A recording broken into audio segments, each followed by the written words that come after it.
চোখ রাখতেই হচ্ছে বালিয়া ফেরিঘাটের দিকে। আর বালিয়া ফেরিঘাটে সকালে সকালে একেবারে ডুবলো ধানের খড় ভর্তি ভটভটি গাড়ি। স্থানীয়দের তৎপরায় উদ্ধারের কাজ চেষ্টা চলছে, বিস্তারিত জানবো। হ্যাঁ, আমরা দেখতে পাচ্ছি বালিয়া অঞ্চল অর্থাৎ সাগরদিঘির বালিয়া অঞ্চলে খড়ের ধান ভর্তি যে ভটভটি 3 চাকার গাড়ি, সেই গাড়ি কিন্তু একেবারে নৌকা থেকে জলে পড়ে গিয়েছে এবং দেখছেন আপনারা সরাসরি নির্ভীক বাংলায় স্থানীয়দের তৎপরতায় উদ্ধারের কাজ চলছে।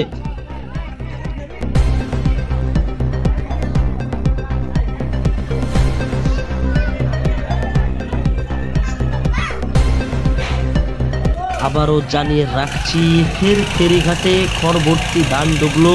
ঘটনাটি ঘটেছে মুর্শিদাবাদ জেলার সাগরদিঘি থানার বালিয়া ফেরিঘাটে।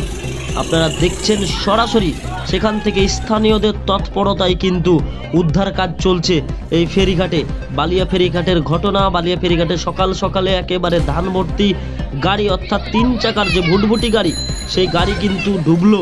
আপনারা দেখছেন সরাসরি নির্ভীক বাংলায়।